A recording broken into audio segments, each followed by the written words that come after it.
Yes, how we speak. And we'll come to that because it's talking about how we should speak later on. Truthfulness means to speak the truth in a pleasing way. Yeah. So aggression is shown not just by physical actions, by words and how we speak, by even our gestures, right? The expressions on our faces, we can show aggression.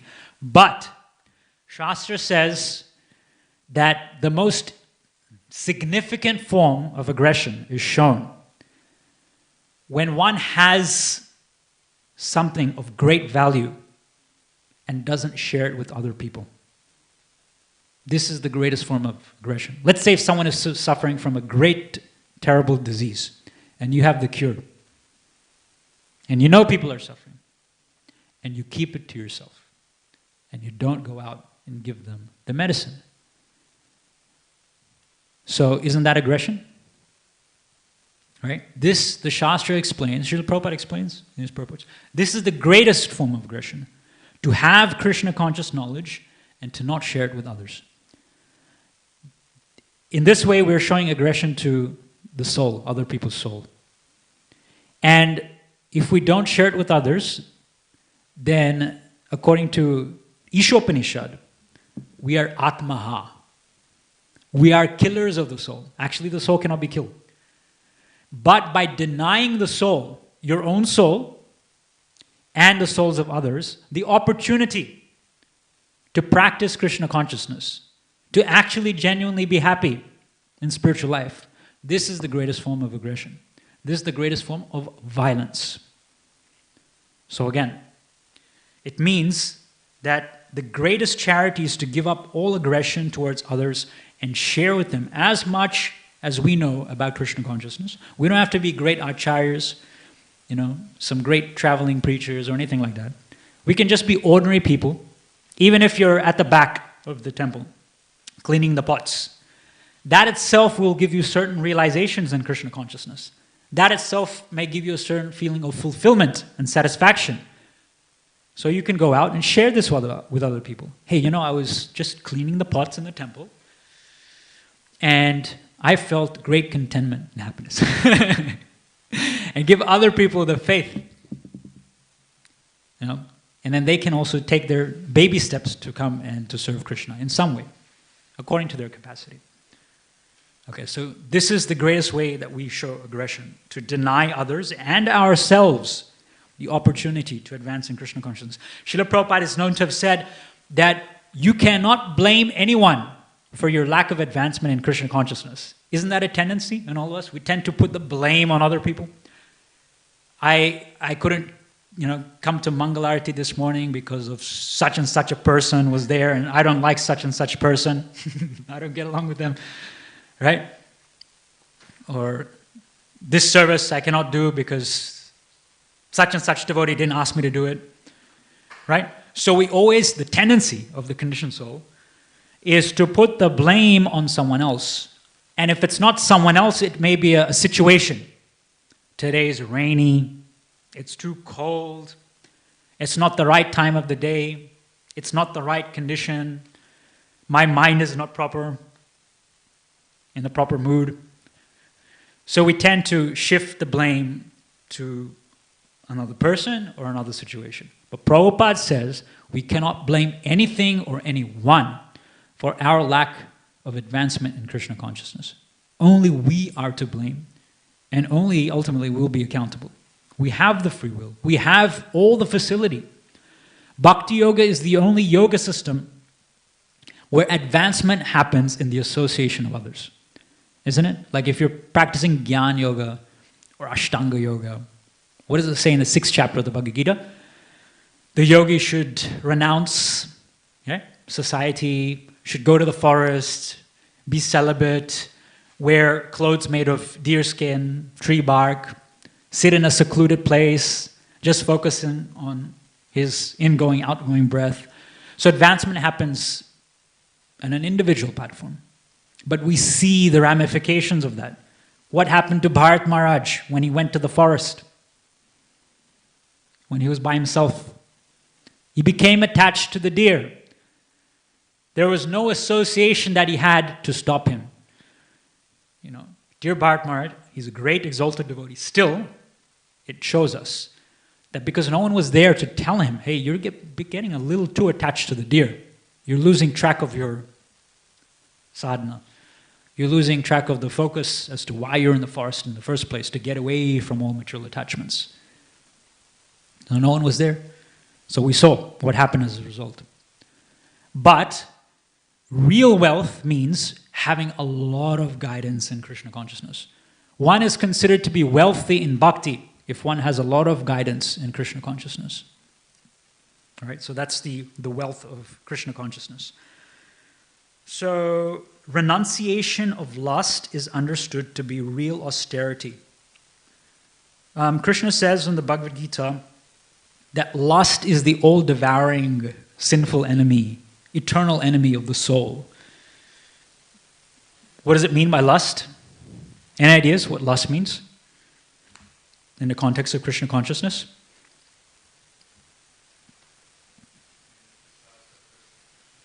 Huh? Yeah. Agree, we all have desires. Bhagavad Gita says, beginning of the 3rd chapter, it says the soul is always active. Not for a single moment can the soul be inactive. Our material body is being powered by the soul. The soul is always active, and the soul has desires. Just like it's mentioned in the Gita, that this body that you have, it's actually a vehicle. Now, if you take a car outside, how is that car being driven? By the driver. He's pressing the accelerator, and he or she is moving the steering wheel, and the car drives itself. How is our material body being driven? By the soul. It's being driven by our desire. Isn't that interesting? Our desire is driving our material body. If I think to myself, today I want to go to the beach, I drive my body to the beach. Isn't it? If I'm sleeping, my alarm clock goes off, and I desire, I want to go and attend Mangalarti. I want to see beautiful Shri Shri Radha Gopinath as they give their auspicious darshan in the morning to all the devotees. Then what happens? I drive my body to the temple room. So we can see our body to be a vehicle that we are driving by our desires. So what is spiritual life all about? What is Krishna consciousness all about? It's all about desiring the proper things, desiring purely. If we don't have the proper desire, then we're going to drive our car to a dead end or off a cliff or to a not so great destination. So to drive our car, we need a very strong intelligence as well. So Krishna consciousness, and again, this whole knowledge, whatever is being spoken in the Uddhava Gita, it's fortifying our spiritual intelligence so that we can desire properly and drive the car, the vehicle of our body, to the proper destination. That may be the temple, that may be spiritual world, ultimately. Like that. Okay. And yes, another quick definition of austerity or tapasya. This is something you can write down if you have a notebook. Austerity or tapasya means doing something that you don't want to do and not doing something that you do want to do. Does that make sense? So that's austerity defined in a nutshell. But we start off in Krishna consciousness like that. Like, again, going back to the example of Mangalarti. Right? In the beginning, it's difficult to wake up in the morning, and especially if you're living outside the temple. I remember I used to live, when I was living with my family, in the western suburbs, near Parkley, Kellyville, that side. And, I have to wake up so early just to come to the temple, just for a half an hour Mangalarti. But at that time, Ganesham Prabhu, he was there, and I think Prabhu was living in Parramatta.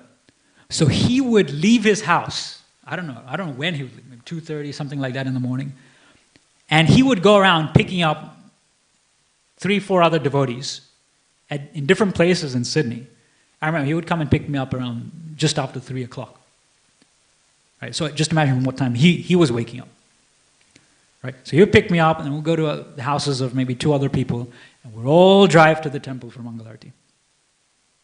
Attend the morning program, and then we'd have Bhakti Vriksha class and all that sort of stuff afterwards. So, by forcing ourselves through good association, backed up by the scriptures, then our natural spirituality is awakened. So what was actually an austerity before, actually we start to develop a liking towards it. So that's the transition of Krishna consciousness. You all know the 9 stages of bhakti, right? Shraddha, and then sadhu sangha, right? It goes like that. And then anartha nivritti is there.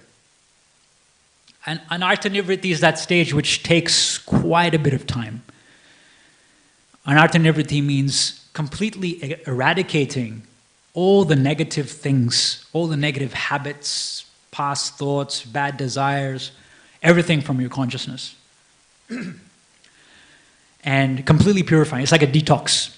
That stage is like the detox, especially for the mind. Right? We have so many subtle desires as well for name, fame, glorification, distinction, honor. Right? Sometimes we can give up the gross sinful activities, but sometimes the attachments that we have in our mind, these take a very long time. So Narta Nivritti means practicing devotional service and purifying yourself, coming to that level where even the mind becomes very pure, and naturally the mind becomes attracted to Krishna. That's Anartha Nivritti. After Anartha Nivritti, it's explained, so all the way up to Anartha Nivritti, it's like you're climbing a mountain. A lot of exertion, very difficult. But once you finally get that taste, nishtha. Nishtha means steadiness. Once that steadiness comes, then you get ruchi, you start to get taste. Then that taste of Krishna drives you forward, onwards to asakti bhava and prema.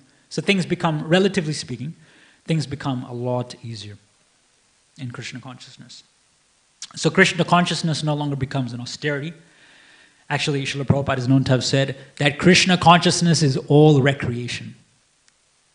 Everything we do in Krishna consciousness is recreation. Have we come to that platform of seeing all services as just our recreation?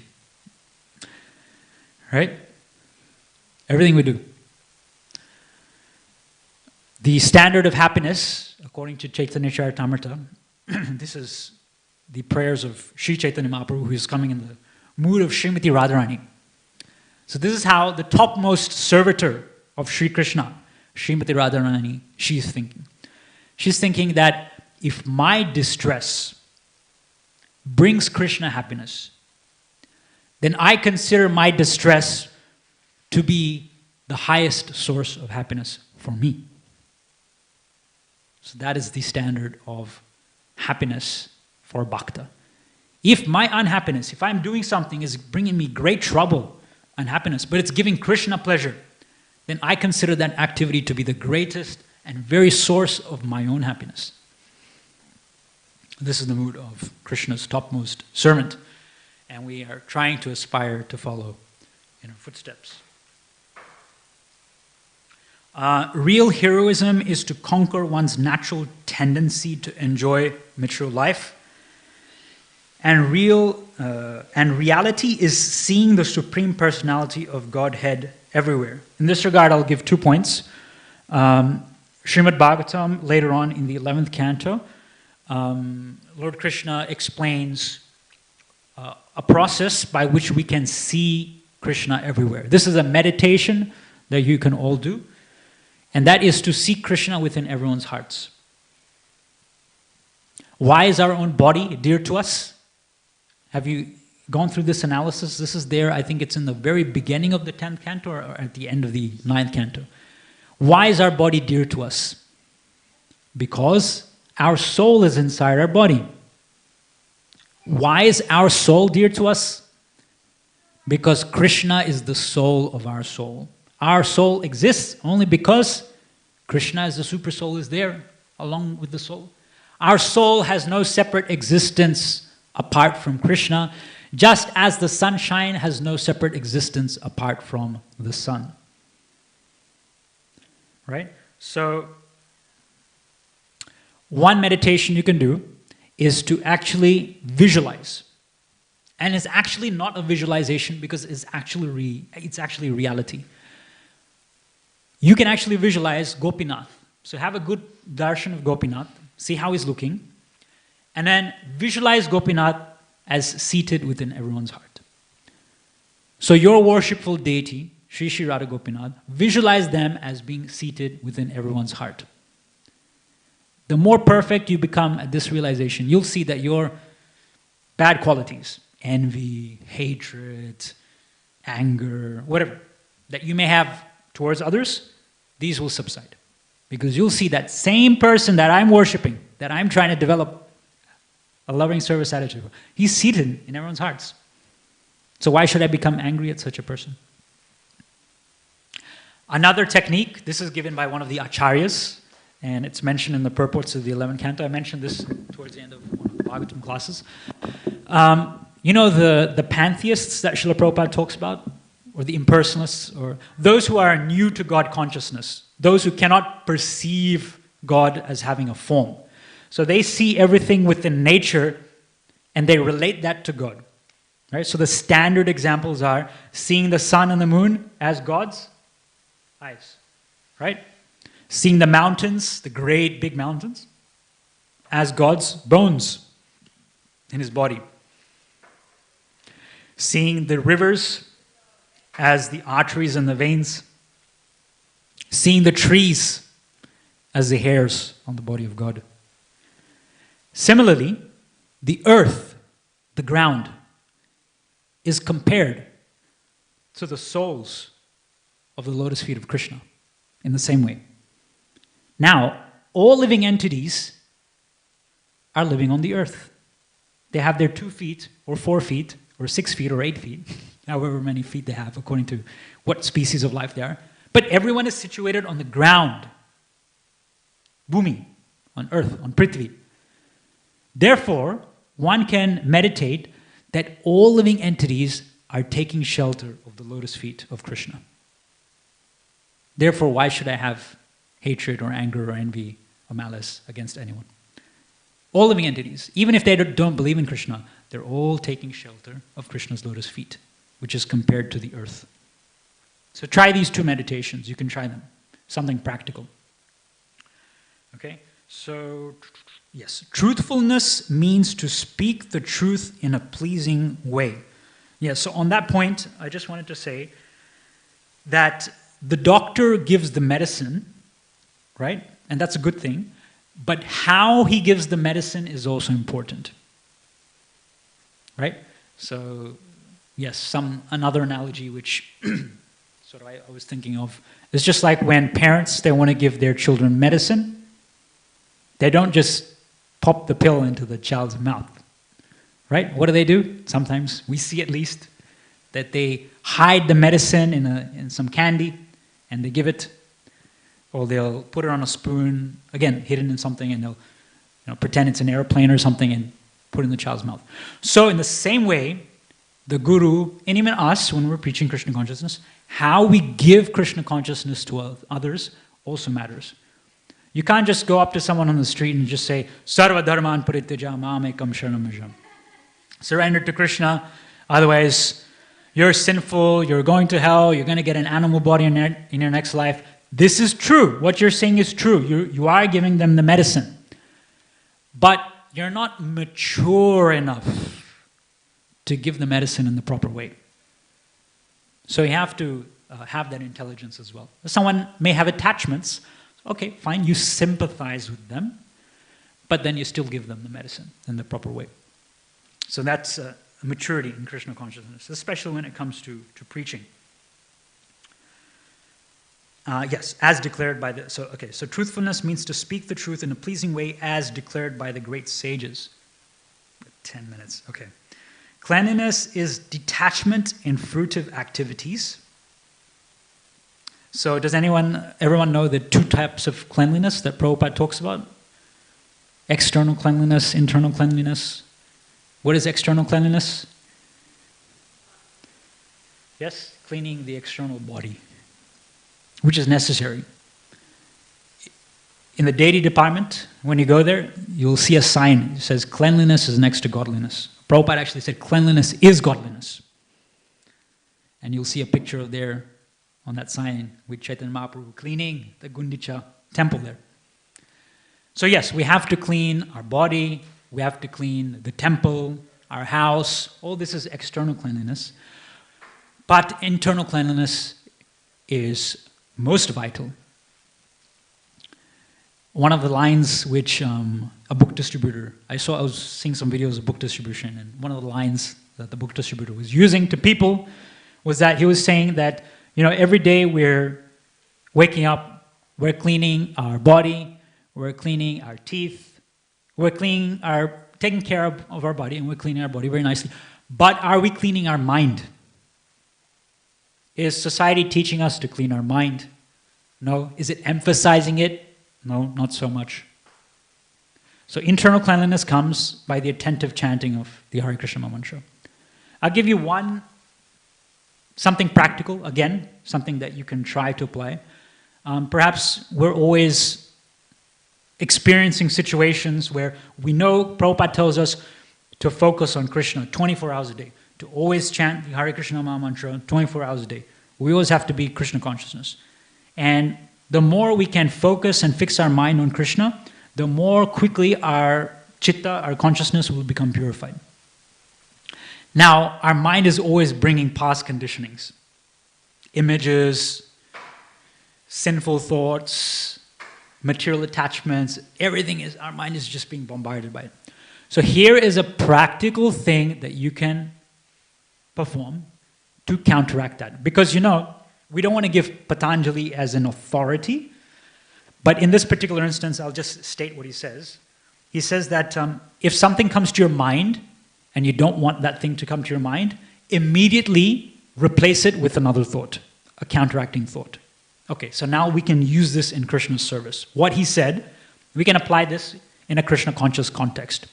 So one thing which I do, which I personally find is very effective, is I look at all the beautiful pictures which all the Krishna conscious artists in our society have drawn. And there's so many beautiful pictures.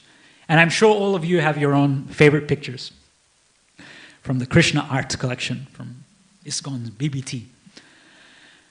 One of my favorite pictures is the standard picture of the Panchatattva. So there's many different Panchatattva pictures. You'll see the ones where Chaitanya Mahaprabhu is dancing and he's doing Nagar Sankirtan. That's a really nice one. But even if you just go to the restaurant area, just outside here, you'll see the picture of the Panchatattva. They're standing, and Chaitanya Mahaprabhu has his hands raised in the middle, and then Nityananda Gadadhar there, and they also have their hands raised. And then Srivas Thakur and Advaita Acharya will be there, and they'll be like this. You've seen that? And then in the center, there'll be all the paraphernalia for the puja. A lamp will be there, chamar will be there, everything will be there. So that is one of my favorite pictures. Very simple picture, but one of my favorite pictures.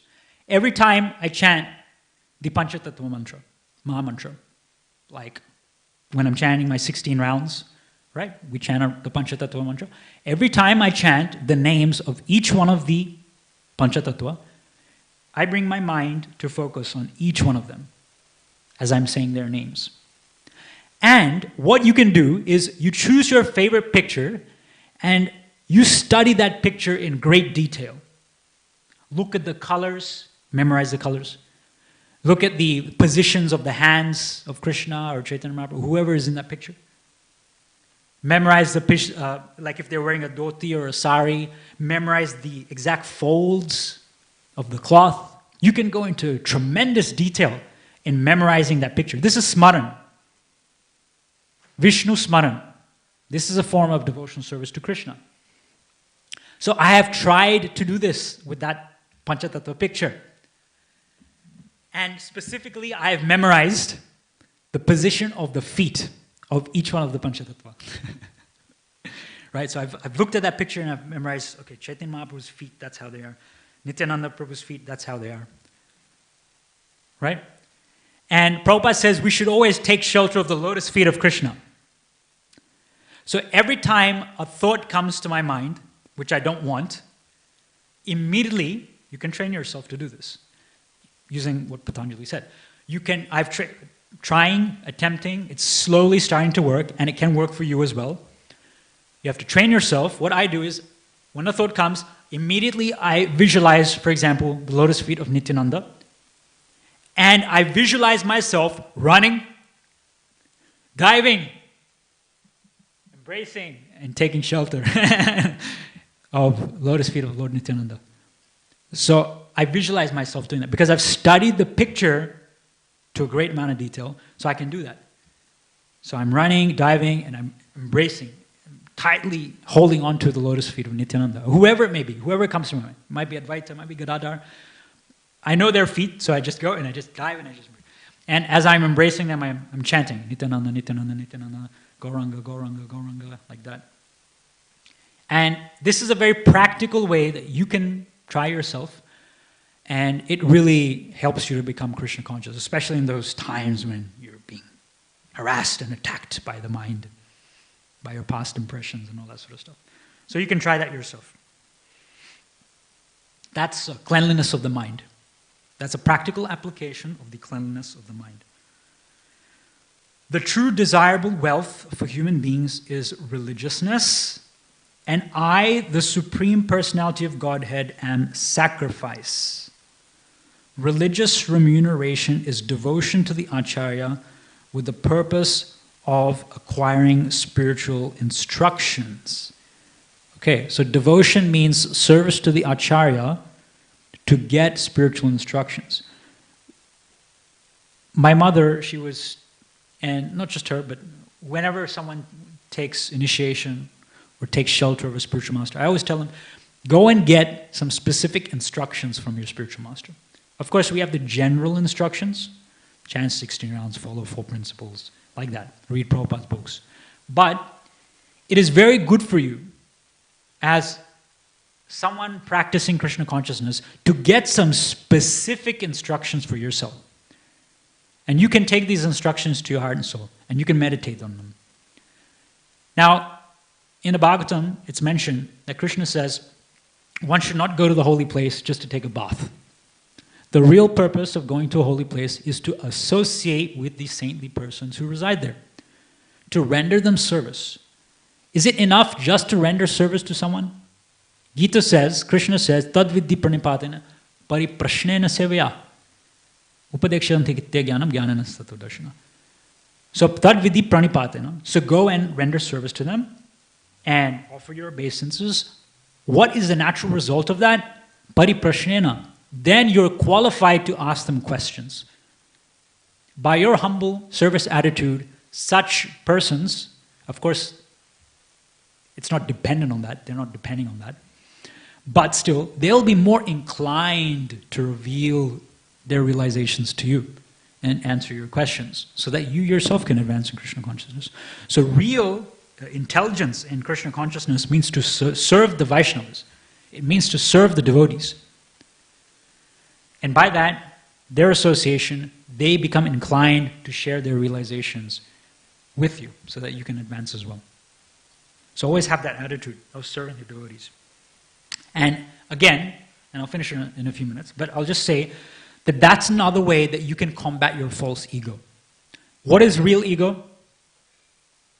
What is our real ego? Who can say? Okay, what is false ego? Something weird. Maybe a bit more used to. Anyone? What is false ego?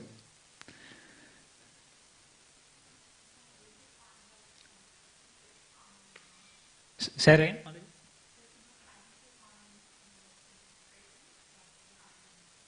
I and mine. Okay, so not connecting yourself with Krishna.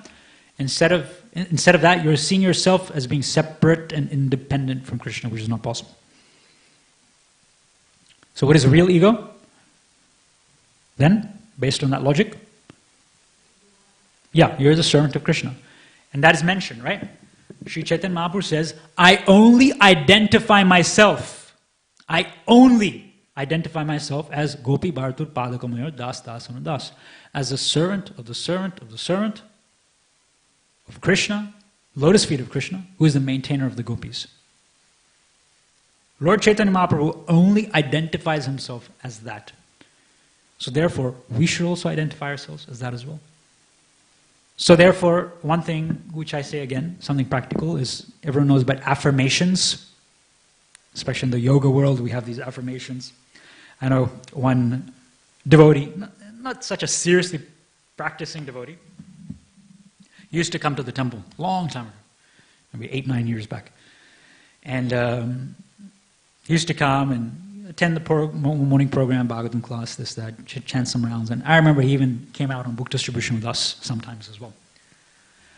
So he came up with this business of affirmations in the sense that he came up with his own affirmations and he made some beautiful posters with his own affirmations.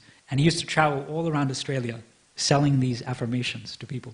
You know, I am beautiful, I am confident, I have high self-esteem. And people are looking for these things. So he used to sell them. And they're very nicely decorated, very colorful. Like that. And I remember once we were traveling, on Traveling Sankirtan, we were traveling along the north coast of Australia, east coast of Australia. So we went up, past Byron Bay, into Queensland, and we were traveling up north. And it must have been somewhere near the Whitsundays, near Arley Beach, on the way to Cairns. And I actually met him in one of those towns there. And there he was, with his affirmations, selling them to people. He still had his japamala and everything like that. But we can use this affirmation in its proper perspective and its proper use. What is the affirmation? I am Krishna's servant. Rubber stamp that. Not on your forehead, in your consciousness. I am the servant of the devotees. Rubber stamp that in your consciousness. And many, many times throughout the day, keep going through that affirmation. So that whenever you come in a situation where you think, hey, I want to act on the platform of the false ego. I really want to chastise this person. Or I really want to do something myself. I don't want to be told what to do. Or whatever it may be. Again, go through that affirmation. I am the servant of the devotees. Once you have that proper ego, then all your activities will be based on that ego. So it's all about having the proper identity. So try that. Come up with some affirmations, some Krishna conscious affirmations, and repeat them to yourself over and over again. 10, 20, 30, 40, 50 times a day. Go through them until it becomes second nature. So I'm just presenting some techniques, some things which have sort of worked for me. I'm still working on them. And then finally, the greatest strength is the pranayama system of breath control. Of course, in perspective. Prabhupada is saying, by performing the pranayama system of respiratory control, one can easily subdue the mind, and one who can, in this way, perfectly control the restless mind is the most powerful person. So pranayama has 3 components to it. It has puraka, rechaka, and kumbhaka. Right? So puraka means taking your breath in, rechaka means breathing out, and kumbhaka means retaining your breath within your body. Now kumbhaka is of 2 types as well. There's antara kumbhaka and bhaya kumbhaka. Antara kumbhaka means if you take a deep breath in, then you hold your breath. This is known as antara kumbhaka because you're retaining the breath inside your body. Then you do rechaka, then you breathe out. Then if you hold your breath after you've breathed it out, so there's technically no air in your lungs, you could say, that is known as bhaya kumbhaka. So pranayama means to control your breath by increasing the period of the kumbhaka, such that you come to a period which is known as kevala kumbhaka. Willfully you can stop your breathing. And because your mind has some correlation to your breath, the more steady and slow your breath is, the more peaceful and less agitated your mind will become. Such that when a person is willfully able to stop his or her breath for long periods of time, For such a person, it becomes very, very easy to then direct and focus the mind on Krishna. Of course, pranayama makes up only one limb of Ashtanga Yoga. Yama, niyama, asana, then pranayama, then pratyahara, dharana, dhyana, samadhi. So pranayama, the whole, like we see people doing asanas, right? Cobra pose, standing, swaying palm tree pose, so many different poses there. Thousands of different asanas. And we think this is yoga. This is just one tiny part of yoga. The whole purpose of asanas is to make your body supple and flexible and fit so that you can sit down in meditative postures for long periods of time. Again, going back to how Prabhupada said, sit straight while chanting japa. Ideally, you don't have to. Ideal standard is like Prabhupada himself. We see there's videos of Prabhupada pacing back and forth chanting japa. It's allowed. But the whole purpose of asana is to make your body fit so that you can, sit in meditation postures for a long period of time. Once you're able to do that, then comes pranayama. So once the physical aspect is taken care of, then you start to go a bit more subtle. You start with your breath, control the breath, which controls the mind, and then you go to different stages of samadhi, or different stages of concentration on Krishna. Dharana, dhyana, samadhi. And in the perfection, the Ashtanga yogi sees the Paramatma within the heart. They can be fortunate or they can be unfortunate. One case is that they mistake the Paramatma for being themselves. This is a deadly mistake. Then they become Mayavadis. They think, I am that Paramatma. But if one has the proper intelligence and some sukriti from bhakti to understand that Paramatma is different and I am different, and this Paramatma is the object of my worship, they become perfect in Ashtanga Yoga, and then they carry onwards to Bhakti Yoga. Okay, so that completes that set of verses. So we just have verses 40 to 45 as a chunk of verses which are left, and I guess we'll do that next Saturday. Any questions or comments? Yes, Prabhu.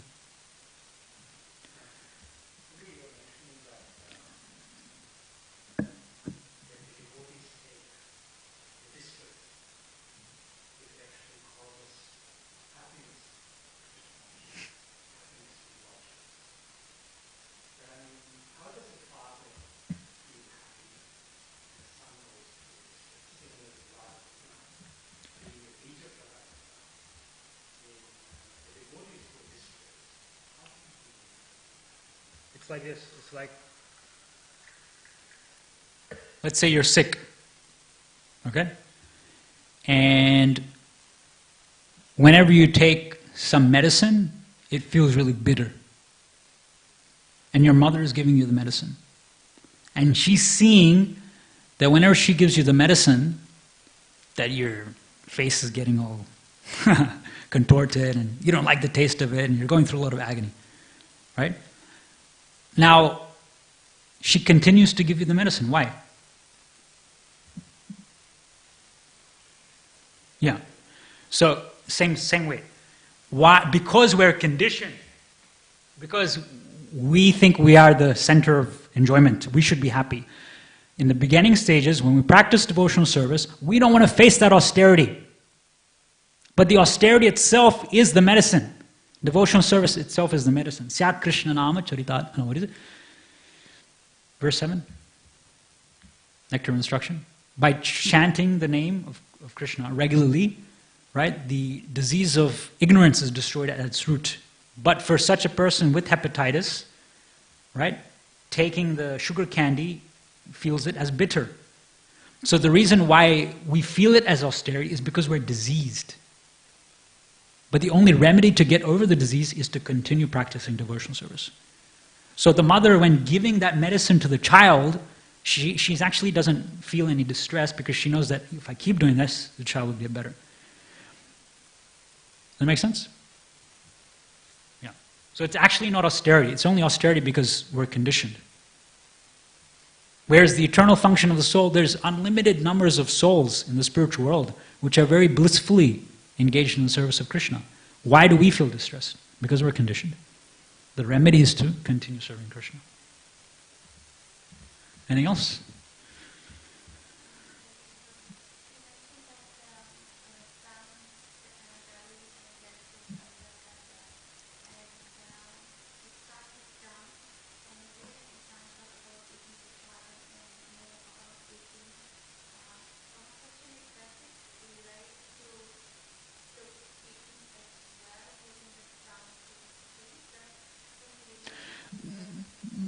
I don't think so.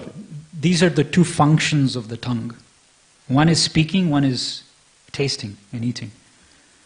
So if you eat prasad, I don't think that really has so much of a correlation to speaking. Of course, you could say that if you keep eating prasad, then you'll become a devotee. And naturally, when you become a devotee, what comes from your tongue will also be Krishna conscious talk.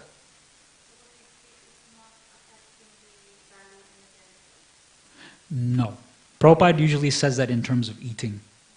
Yeah, he gives that, especially he gives that example in terms of eating really opulent foodstuffs. Sometimes he says like, those who are accustomed to eating a lot of meat, a lot of alcohol, wine and stuff, they take that, their belly becomes full, they get a lot of energy and then they engage in illicit sex and all that sort of stuff. Prabhupada gives examples like that. That's what Prabhupada says. We should keep our diet very simple. And the standard was, in ISKCON, it is still, at least here as well, it is like that, that throughout the week, like 6 days a week, devotees will eat really simple foodstuffs. Rice, dal, some chapati, just some simple sabji like that. And then when it comes for a Sunday feast, then Prabhupada allowed devotees to take whatever they want. And you know, my Guru Maharaj tells stories of the Sunday feast back then, in the 70s and stuff like that. Minimum 13 preparations. 2 or 3 different types of halwa. Strawberry halwa, blueberry halwa, right? So, and my Guru Maharaj tells a story of, so back then, the Sankirtan devotees, the book distributors, they would go out and distribute books 7 days a week. No break. 7 days a week. So on Sunday, my Guru Maharaj, along with the rest of the Sankirtan devotees in their temple, they would go out and they would send back my Guru Maharaj a bit early to the temple. Now his job was to look through the kitchen door, to peek through the kitchen door, and to see what preparations are there. And as soon as the devotees have offered the food to Krishna, and it comes off and it becomes prasad, then naturally what happens? Prabhu, you must know, you taste the food to see if it has the right salt, right spice, right sweetness. So when the devotees would do this, my Guru Maharaj would be there. Of course, he would be, the Sankirtan devotees deputed him to do this. He would listen very attentively. Which dish is really nice, which dish is not so nice.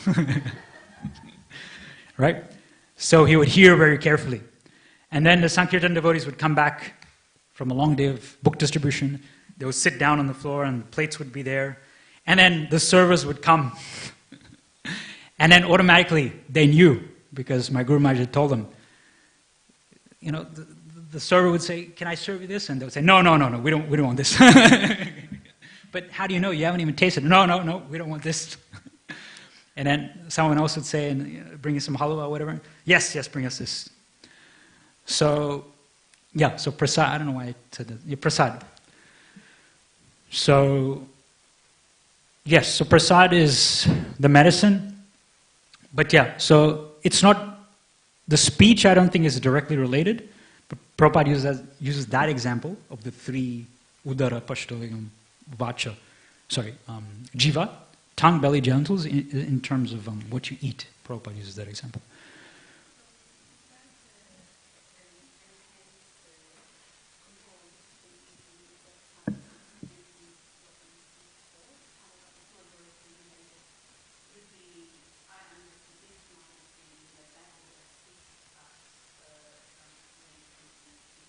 Yes.